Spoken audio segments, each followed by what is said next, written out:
वृंदावन बिहारी लाल की जय।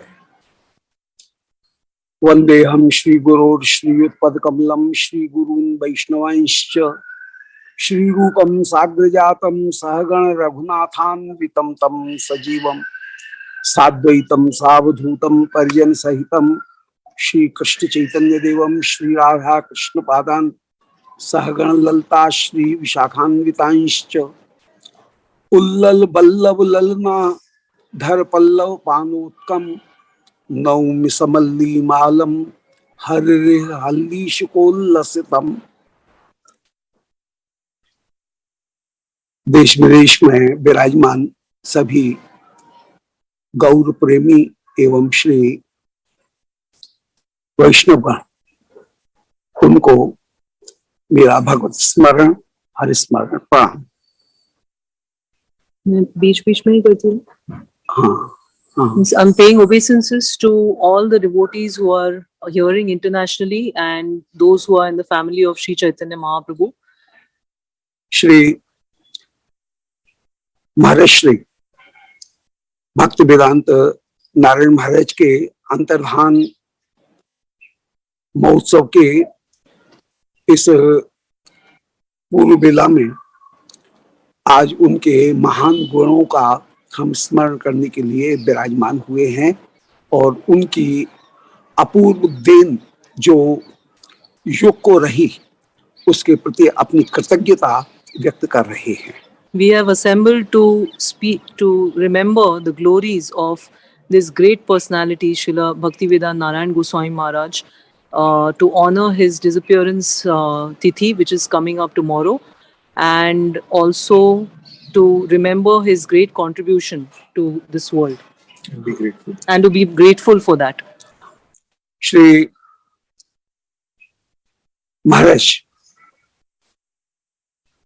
एक युग पुरुष रहे जिनके द्वारा दिए गए निर्देश को प्राप्त करके पूरा युग सदा अपने मार्ग को प्रकाशित पाएगा।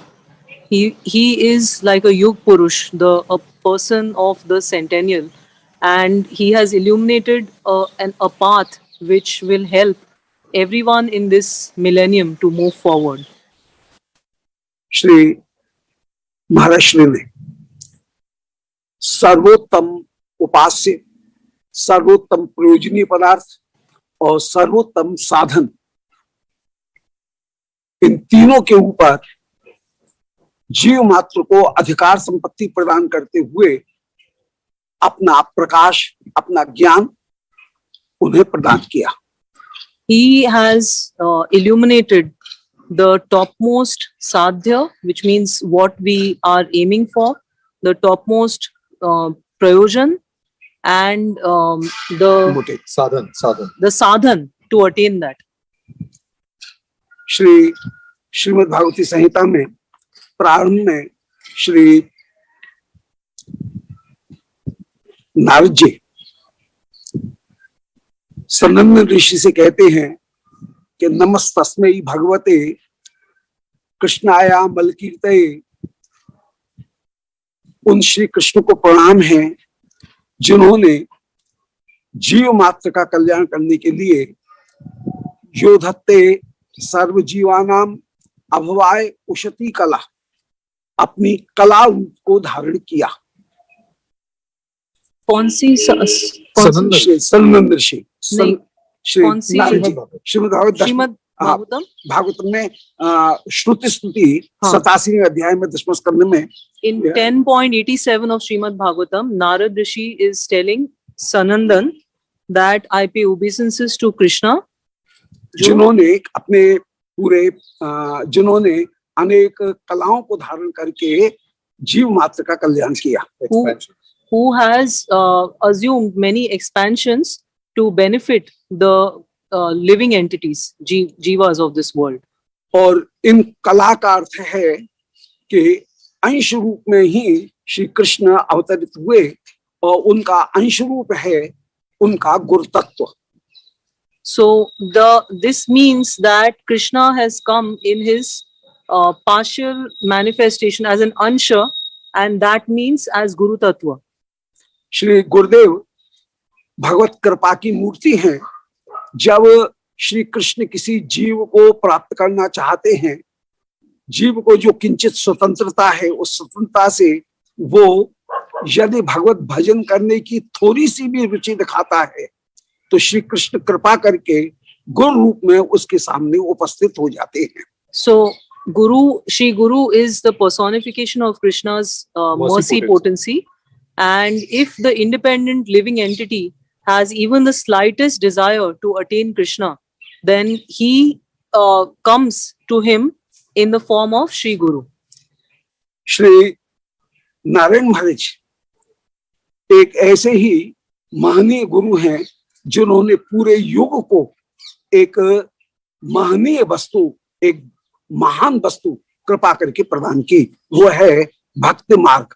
Sri Narayan Maharaj is this kind of a great personality, this kind of a great guru who has given the entire millennium, this highest process of Bhakti Marg.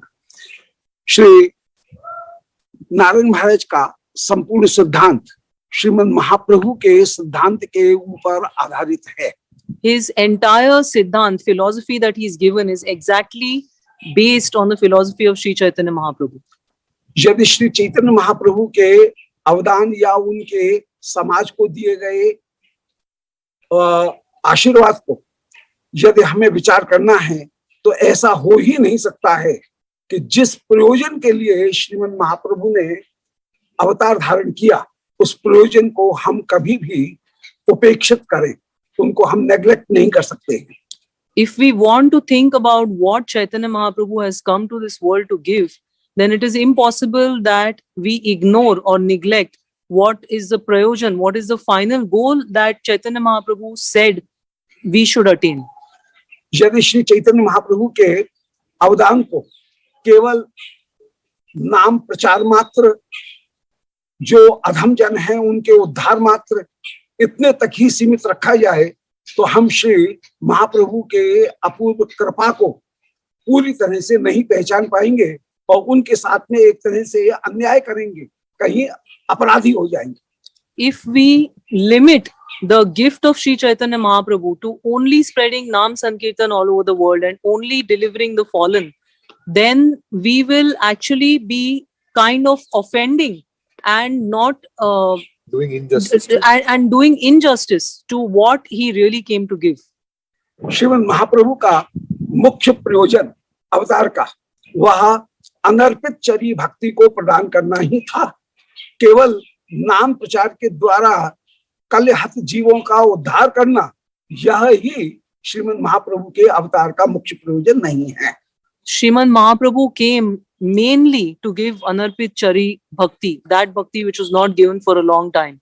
And it is not that what he came to give is limited to giving only Harinam Sankirtan and to deliver the fallen souls of Kali Yuga. Shri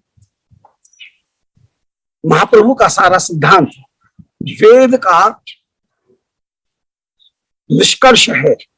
वेद के सर्वोत्तम स्वरूप को, वेद के परम प्रयोजनीय पदार्थ को श्री महाप्रभु का सिद्धांत स्थापित करने वाला है। और वह पदार्थ है श्री रागानुगा भक्ति। Mahaprabhu's philosophy is actually like the very essence of the Vedas. It is like the essence of the Swarup, the topmost Swarup of the Vedas, and the utmost Prayojan mentioned in the Vedas, which is Raganuga Bhakti.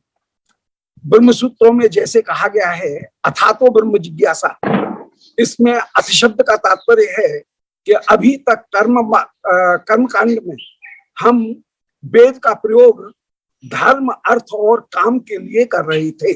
The Ved mantra Athatu Brahma Jigyasa, in this the word Atha is meant to explain that till now we were using the Vedas to fulfill the karma, sense gratification, religiosity and economic development. dharma, arth or काम. Yeah.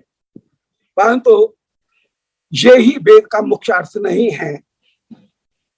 वेद के मंत्रों का जहां हम पूजन में प्रयोग कर रहे थे कि त्रिपाद ऊर्ध्वम उदित पुरुषः, या इस तरह के मंत्र के भगवान की वैभव अलग है, अद्भुत हैं, परंतु उन मंत्रों के अर्थ का प्रयोग न करके, उनके अर्थ को न समझते हुए हम उनका अभी तक कर्म कांड में प्रयोग कर रहे थे कि यदि भोग लगाना है ठाकुर जी को तो नाभ्य आसीत अंतरिक्षम ये कहकर के भोग लगा रहे हैं, आरती कर रहे हैं, तो चंद्रमा मनसो याता कहकर के आरती कर रहे हैं।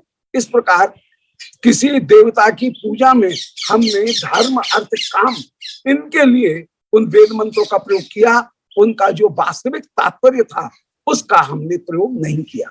So we have not used the real inner meaning of these mantras.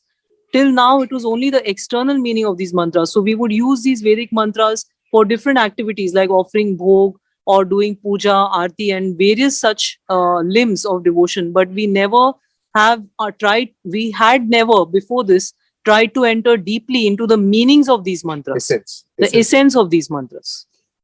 परंतु इन सभी मंत्रों का अंतिम लक्ष्य कहीं मोक्ष को प्राप्त करना है, परंतु मोक्ष का तात्पर्य भी कहीं ब्रह्म के साथ में सायुज्य मात्र नहीं है, उससे अलग भी कुछ वस्तु हैं जो कि ये मंत्र संकेतित करते हैं।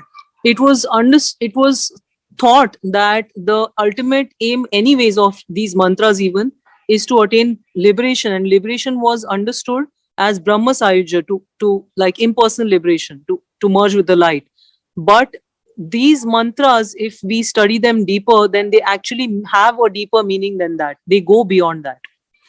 वेद उस परतत्व को, एब्सोल्यूट जो रियलिटी है, उसको कहीं ब्रह्म परमात्मा और भगवान तीन रूपों में प्रयुक्त करते हैं।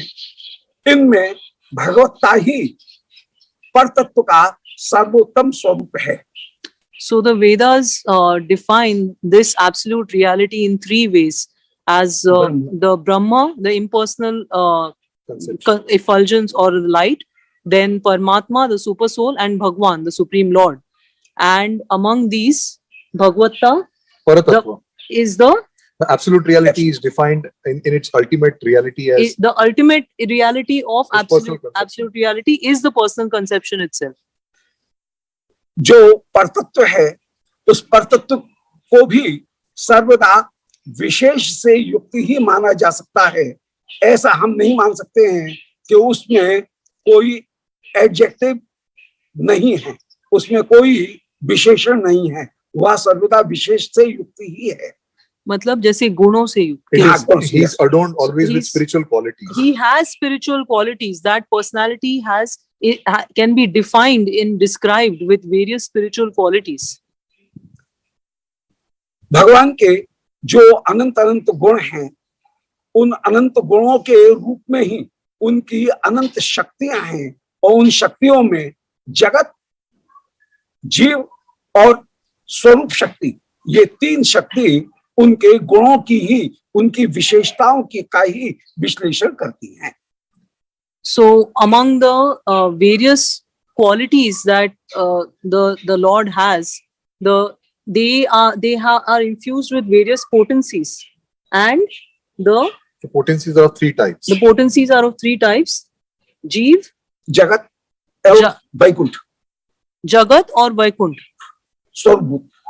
इनमें जो स्वरूपभूत शक्ति है, उस स्वरूपभूत शक्ति का भी यदि विवेचन करने के लिए बैठे हैं तो भगवान की उन शक्तियों को 6 रूपों में, 6 ऐश्वर्यों के रूप में उनको व्यक्त किया गया है। भगवान की जो महिमा है, ग्लोरीज हैं, उनको 6 रूपों में कहीं व्यक्त किया गया, उनको ही 6 ऐश्वर्य कहते हैं। There are 6 ways in which 6 ways in which his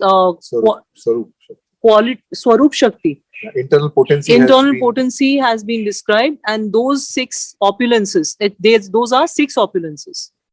ऐश्वर्यस्य समग्रस्य वीर्यस्य यशस्श्रियः ज्ञान वैराग्योश्चैवं षण्णाम भगीतिंगना।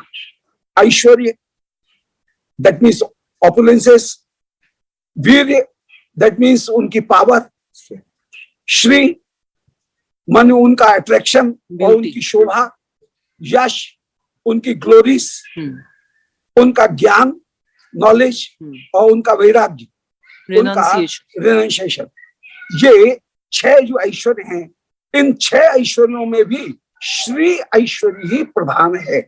So among these 6 opulences of the Lord, as Maharaj ji described, his beauty is actually the primary opulence, the topmost.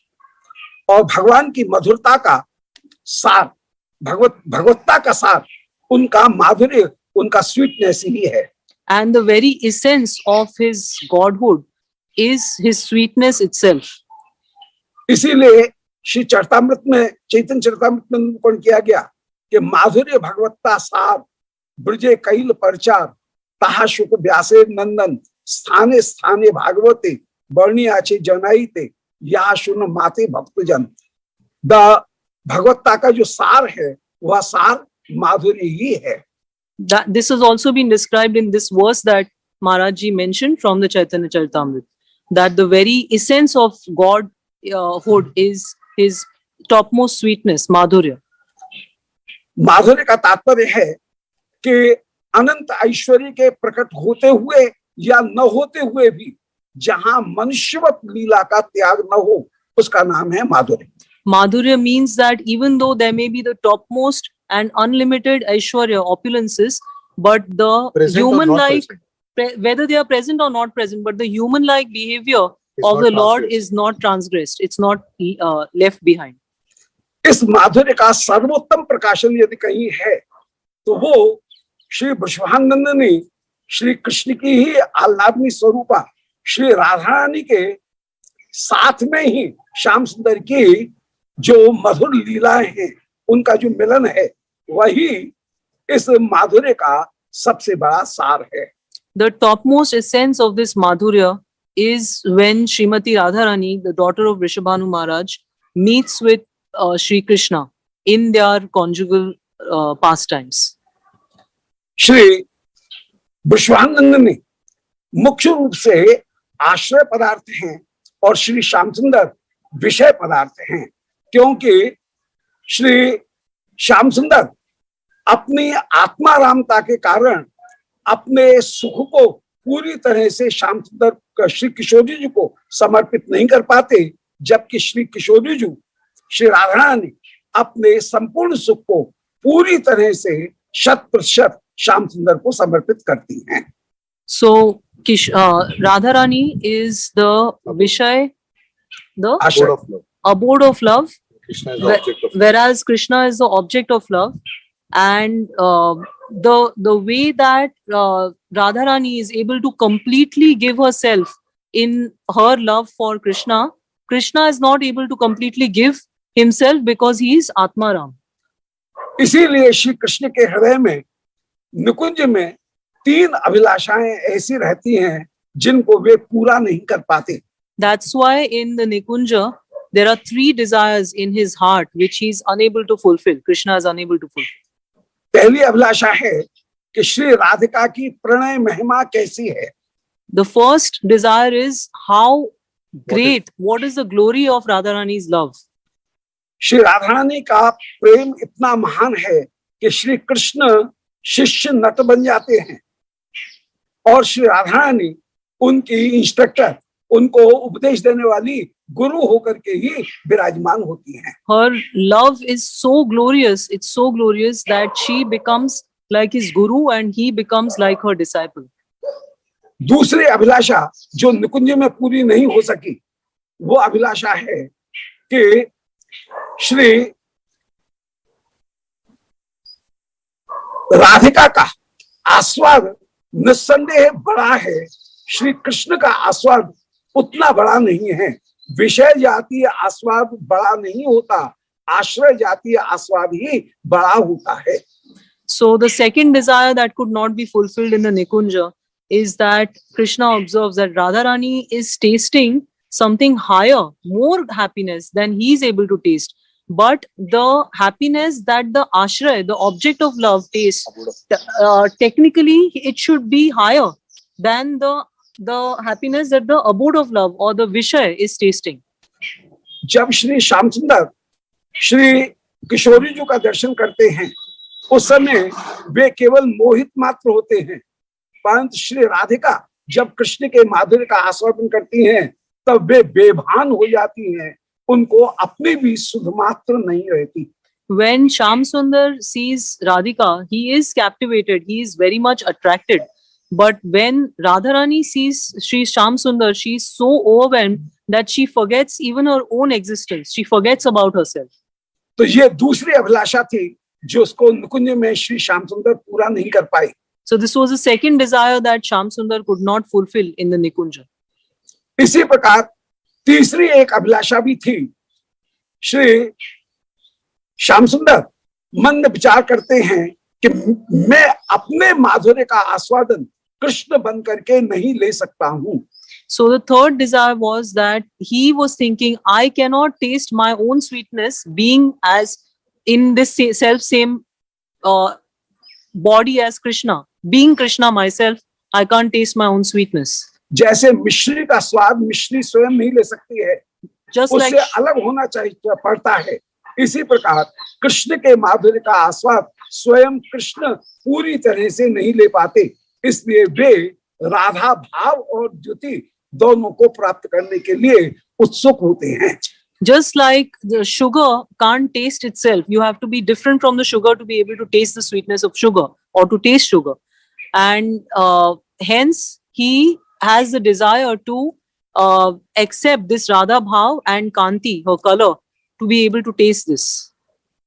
इसी प्रकार निकुंज में सखियों के हृदय में भी तीन अभिलाषाएं पूरी नहीं हो सकी। Similarly, the Sakhis, friends of Radharani in the Nikunja also could not come. They had three desires which could not be fulfilled. सखी सोचते हैं कि श्री श्याम सुंदर आत्मा राम हैं, जबकि रस के लिए पूर्ण समर्पण चाहिए, आत्मा राम में पूर्ण समर्पण नहीं हो सकता। So the Sakhis are thinking that in Ras, to be able to completely enjoy or taste Ras, you need to completely surrender to that Ras. But because Krishna is Atma Ram, he is not able to completely surrender. Shri Krishna आप्त काम है, और आप्त काम उसे कहते हैं जहां पर अपने उद्देश्य की पूर्ति हो जाने पर फिर साधन की ऑब्जेक्ट की आवश्यकता न रहे, उसको आप्त काम कहते हैं। Krishna is also Aptakam, and that means that once you have attained what you wanted, then you don't need the object anymore. Object of attainment. Object of attainment. Process. The process anymore. ये दोष भी कहीं ना कहीं श्याम सुंदर में बना रहता है। श्याम सुंदर में तीसरा दोष है कि वे कहीं गुरुद्रोही भी हैं। आत्मारामो याप्तकामः अकृतज्ञो गुरुद्रोह, वे गुरुद्रोही अकृतज्ञ भी हैं। So that second fault also remains in Krishna always, and the third fault that remains in him is that he is Gurudrohi, which means ungrateful. Yes. Gurudrohi means ungrateful. Yes, ungrateful to Guru. To Guru.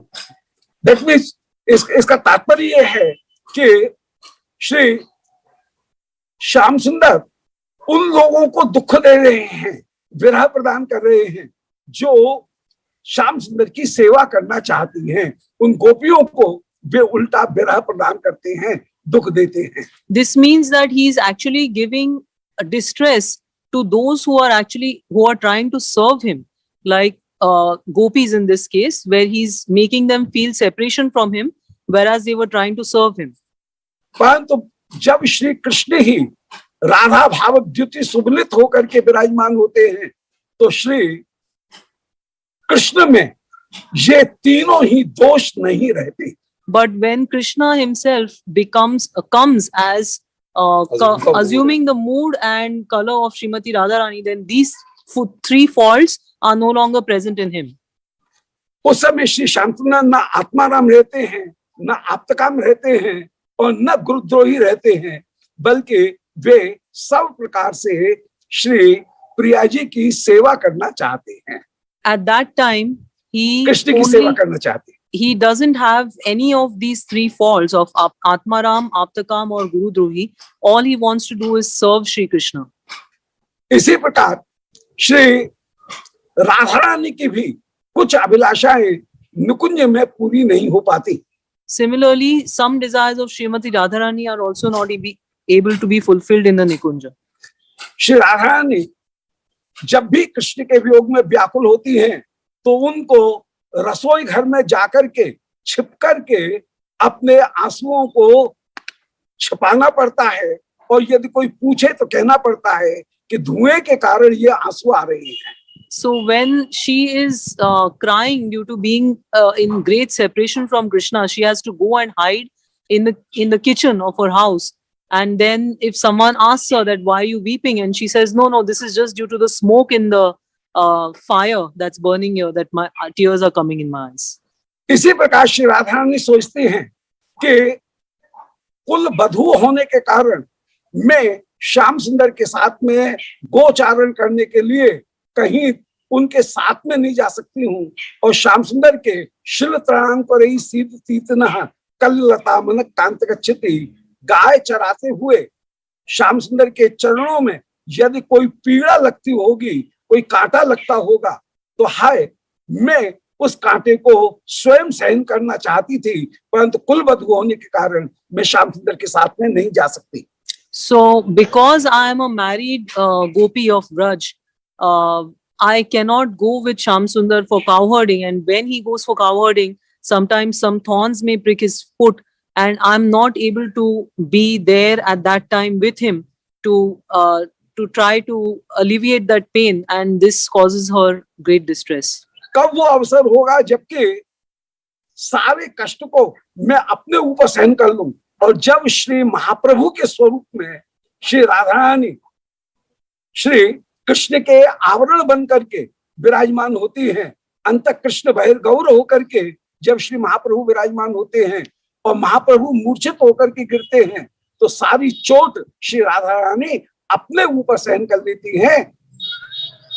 निकुंज मंदिर में वे ऐसा नहीं कर पाई। So in the Nikunj, she is not able to take all the difficulty that Krishna has to go through on herself, which is her greatest desire. But as Sri Chaitanya Mahaprabhu, Chaitanya Mahaprabhu is Antar Krishna Bahir Gaur. So that with that color that she is covering him from outside. So whenever he falls down and he may be hurt due to being unconscious in Krishna Prem and falling down to the floor, but she is taking all that pain in Gaur Leela. So this fulfills this desire of Radharani. In Shri Gaur लीला में श्री राधा रानी अपने उस प्रेम को लता पता को भी प्रदान करती हैं, जबकि निकुंज मंदिर में वे अपने प्रेम का उद्घाटन केवल अंतरंग सखियों के आगे ही कर पाती थी। तो उनके हृदय में बड़ी अभिलाषा थी कि कब वो अवसर हो जबकि मैं उस प्रेम को सबको प्रदान करूं। She had this great desire that she wanted to give this love which was in her heart to everyone. But in the Vraj Leela, in the Nikunj Leela, she could only give it to the very near and dear ones, the intimate ones, intimate circle. But here she is even giving it to the trees and creepers and to everyone in the form of Mahaprabhu. तो श्री महाप्रभु का स्वरूप प्रेम का दान करने वाला स्वरूप होकर के विराजमान है। श्री महाप्रभु ने अपने पूरे परिकर को भी इसके लिए अधिकृत किया कि वह भी महाप्रभु के समान ही प्रेम का दान करे। So Mahaprabhu is the greatest donor of this Krishna Prem, and he has made his associates qualified. He's given them this qualification and authorization to further give this love to everyone.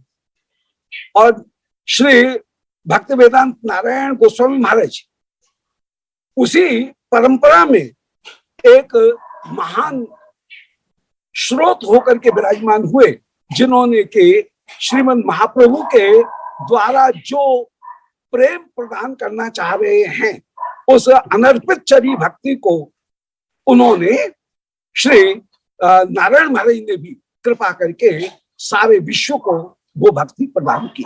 So, Srila Narayan Goswami Maharaj is also one of those great tributaries in this entire parampara coming down from Mahaprabhu, who fulfilled this desire of Sri Chaitanya Mahaprabhu to bring this love down and to give it to one and all.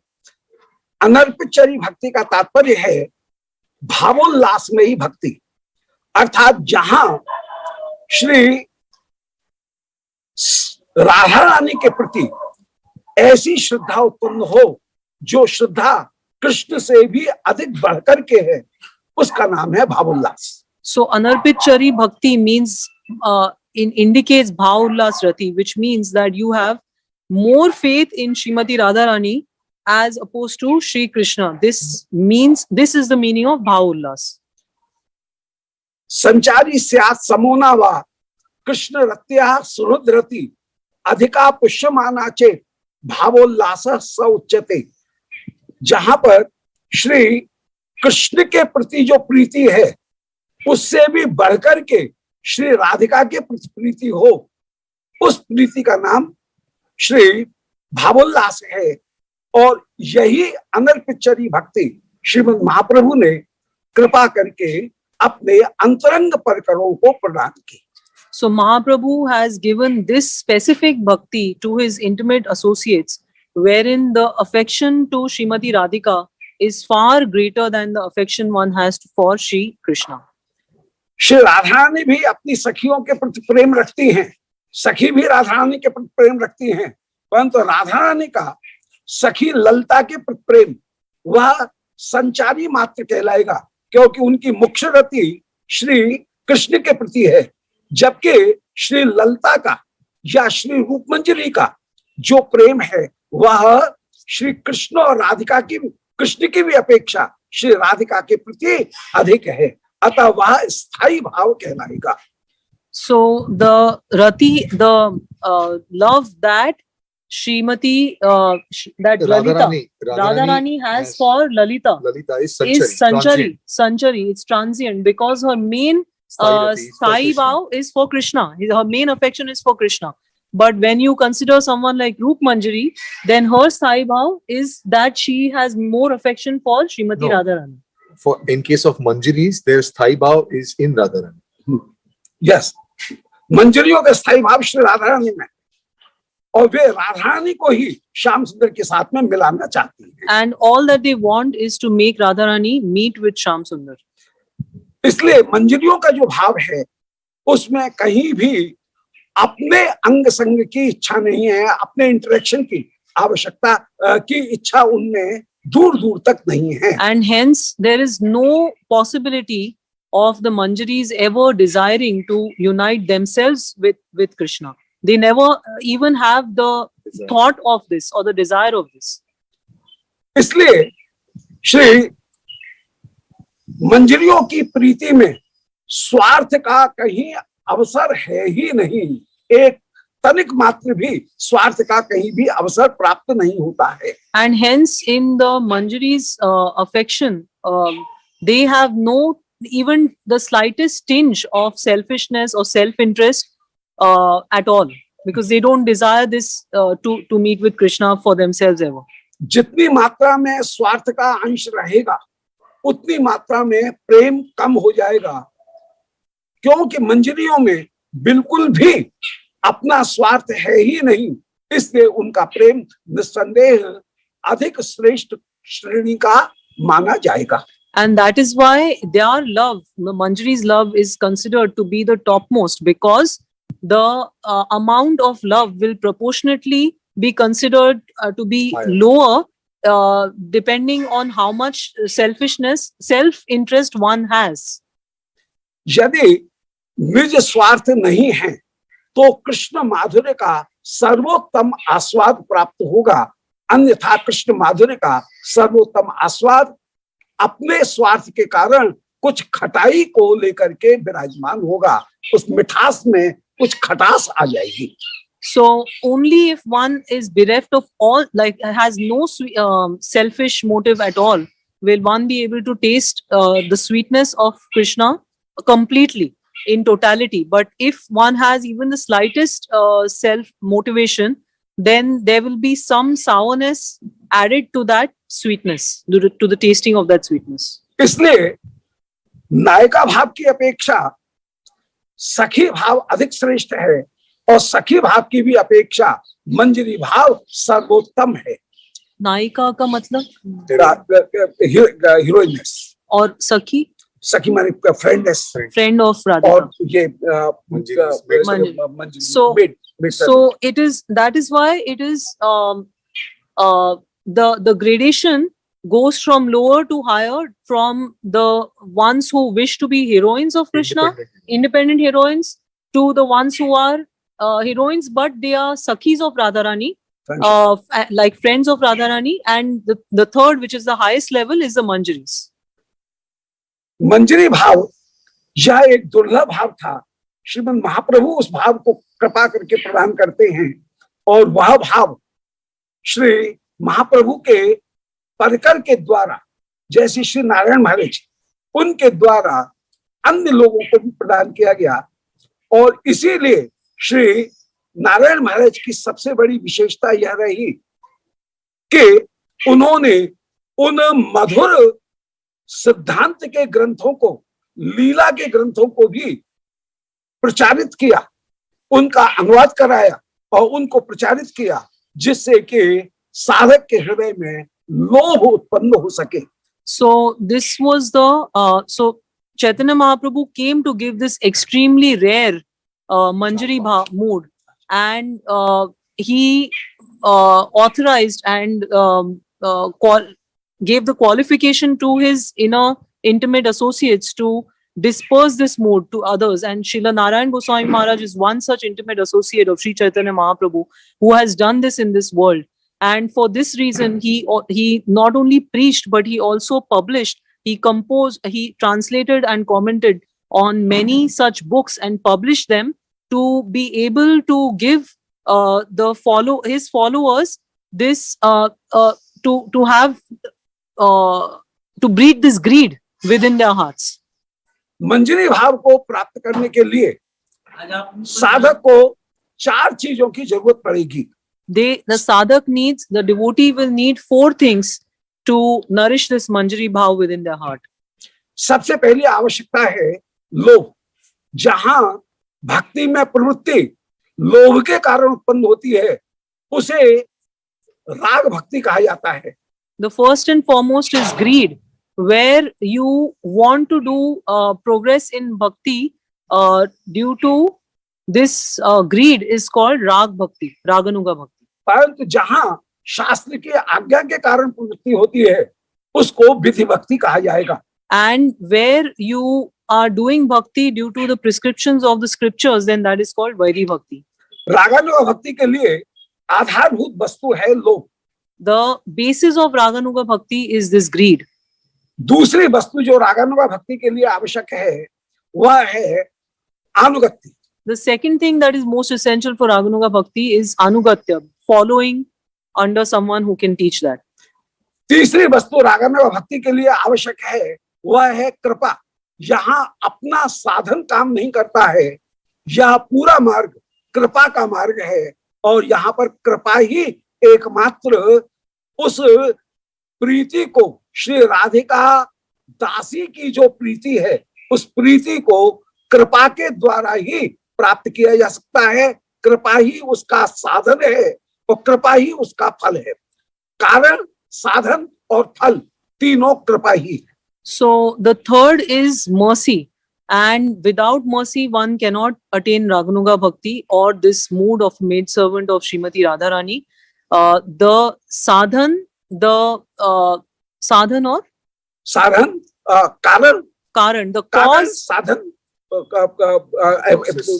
process, और जो गोल है। the cause, the process and goal of someone to progress or on this path of raganuga bhakti is mercy alone. Sadhan cannot get someone to progress on raganuga bhakti. It all depends only on mercy.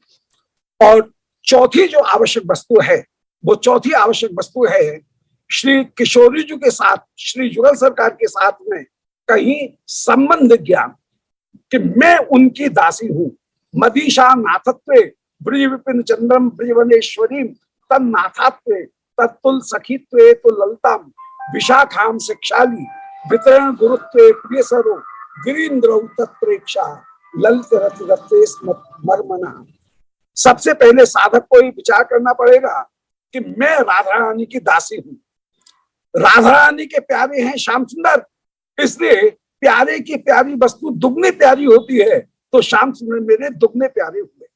So the fourth essential thing in Sambandha, that understanding of my relationship with Srimati Radhika as her maid servant. And then Maharaji quoted Madhisha Nathatve, this verse from Sri Manashiksha, where he's saying that he explains that the first important abhiman or we need to identify ourselves as the servants of my mistress Srimati Radharani, whose beloved is Sri Krishna. And so when you have a beloved and that beloved has another beloved, then you love that beloved of your beloved twice as much.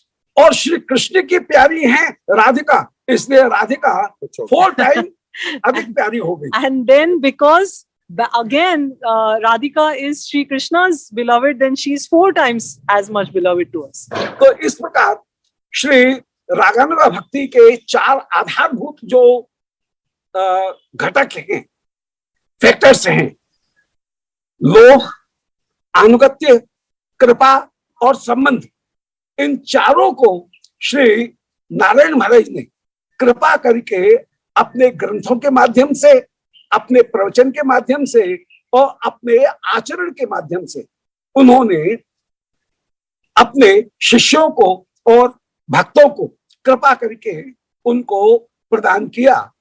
इनके लिए पूरा युग उनका सदा कृतज्ञ रहेगा। So these 4 factors that are the very basis of Raganuga Bhakti, Srila Narayan Goswami Maharaj, through his preaching, through his books, and through his own precept, he taught this, he awarded this Raganuga Bhakti to his followers and the devotee community at large. And this entire millennium will be ever grateful to him for this great contribution that he has made. तो संक्षेप में श्रीमद् महाप्रभु का अवतार का अंतरंग जो प्रयोजन था, उस अंतरंग प्रयोजन को पूर्ण करने में श्री नारायण महाराज ने श्री महाप्रभु के उस अंतरंग प्रयोजन को सबको कृपा करके प्रदान किया, और उसका जो सुव्यवस्थित रूपानुग मार्ग है, जिसका विश्लेषण प्रमुख रूप से श्री रूप गोस्वामी जी ने किया, उस रूप गोस्वामी जी के संपूर्ण मार्ग को व्यवस्थित रूप में जीवों को प्रदान करके उन्होंने युग का बहुत बड़ा उपकार किया है। So he has done a great favor, benedicted this whole millennium by giving this, specifically this Rupanuga Bhakti, in an extremely orderly fashion, in which everyone can accept it in their lives, and fulfill the innermost desire of Sri Chaitanya Mahaprabhu, which he came to this world to give, the topmost gift which he came to give. आज उनके अंतर्धान, उनके लीला प्रवेश के इस तिथि महोत्सव में हम उनके श्री चरणारविंद में प्रणाम कर रहे हैं, प्रणत हो रहे हैं, और उनके द्वारा दिए गए इस मार्ग निर्देश को उनकी कृपा से हम धारण कर सके हैं, यह उनके चरणों में प्रार्थना करते हैं। Today on his disappearance day, the day on which he entered the eternal pastimes, I'm praying at his feet that I can myself assimilate these teachings and proceed on the path of Raganuga Bhakti. जय यश राधे।